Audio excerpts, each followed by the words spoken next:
And you look around and it's surprising the things you can buy when you're not paying rent. And there's a couple things I can think of. And one of them is this a sex thing? Does she sit on there and something comes up? And I was just, I couldn't believe it. I was baffled at what this is.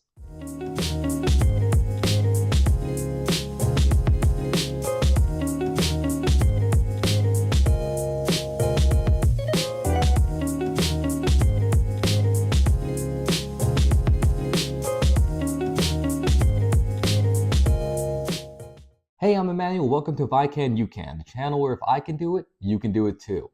If you like this content, please like and subscribe. But today I'm going to be going into one more story. So I'm going to talk about the eviction and the crazy things you'll see when you're evicting people. What had happened is I had a tenant that went into the property, and I have a property manager, and there was a little bit of a mix-up when they placed the tenant into the property. And what had happened is they had taken the payment and she had removed the funds to the best of our knowledge. And by the time that the payment went through, which the property manager thought they had the money was no longer in the account. And this is after the tenant already has the keys, already put her stuff inside, and this is a major problem. The only good thing was that they had paid the security deposit for the pets, which was about $500. But right now I don't have a security deposit. I don't have the first month's rent. This is not a good position to be in. Going over the next several days, turning into several weeks, what had happened was we'd asked her to open up the portal. Hey, pay online. No payment. Or the payment was rejected. Over and over again. Then there's a story like, oh, I'm waiting for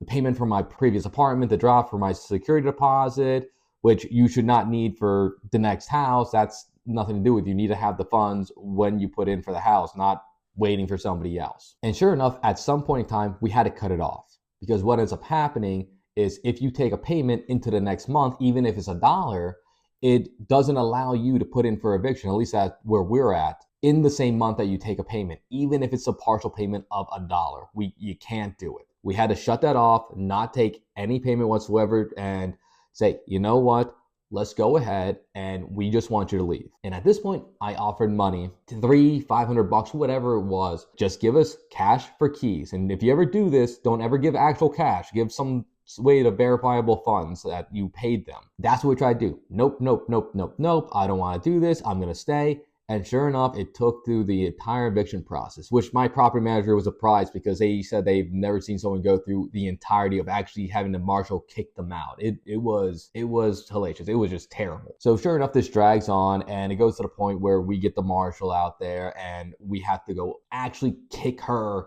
out of the house, which is a terrible thing. I don't wish it on my worst enemy. It's a terrible thing to have to do. But it's our property.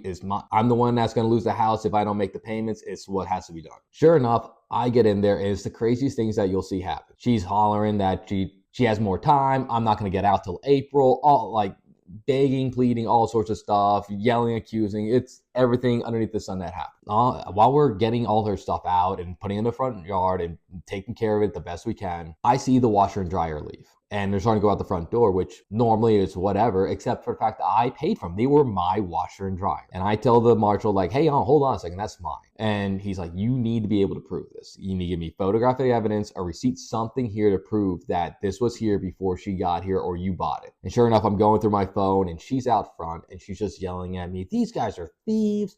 They just want to steal everything. This is a terrible people. And sure enough, I find a receipt and I show the marshal. I'm like, hey, Marshall, yep, this is mine. And here's a picture of it before she even moved in. So he walks out and she's still out there MFing me. And she's like, they're just liars and cheats. And I'll never forget what he said. He's like, so he showed me a picture and that's not yours. And she said, oh, okay. And that was the end of it. And we had to take it back inside. But it is incredible what people will do and what they would lie. Not only did she never pay for rent in, I think it was 6 to 8 months, but she was going to steal on the way out of the property. And then while you're in there, you're looking around too, because you have to take account, make sure everything's done right. And I had to go swap out the locks, all sorts of stuff. And you look around and it's surprising the things you can buy when you're not paying rent. It was brand new furniture, and we found there was a shed in the back. And we found all the boxes of all the brand new furniture, all the boxes for the brand new TVs. I found snow cone makers. I found a ton of really nice things, including some weird things. And right now, I'm going to put on the screen one of the weird things I saw. And let's see if you can identify what this is. I'll give you a second. I don't know about you, but I'm wondering why this seat has a hole in the middle of it. And there's a couple things I can think of. And one of them is this a sex thing? Does she sit on there and something comes up? And I was just, I couldn't believe it. I was baffled at what this is. And sure enough, the curiosity, we got to get it out. So someone has to touch this thing. And I go up to the thing and I look inside said hole. And what do I see? But a litter box. What she had created, if this was repurposed sex chair or whatever it was, she had retrofitted it to be a pink throne for her cats to go potty on into a litter box that sat inside said hole. I can't make this up. I literally can't make this up. The money that people should be paying for rent will buy things like this. This is the reason I don't feel bad for some people when they get evicted, because this is all frivolously spent money. When you go in and you have to, and you're being a landlord, it's a contract between you and a tenant. It's a very, very simple contract. They pay you money, you take care of the property, and you're buying them a safe place to live. And I abide by that. And when you only have trouble when one side of the party doesn't live up to their end of the arrangement. And attendance is pretty easy. To provide the money is a very easy side of the arrangement. But you got to keep in mind, there are people out there that will abuse their side, even if it's just that much. While you're out there, be very careful with your screening. Make sure you have the money in hand before you ever exchange keys. And please learn from my lesson.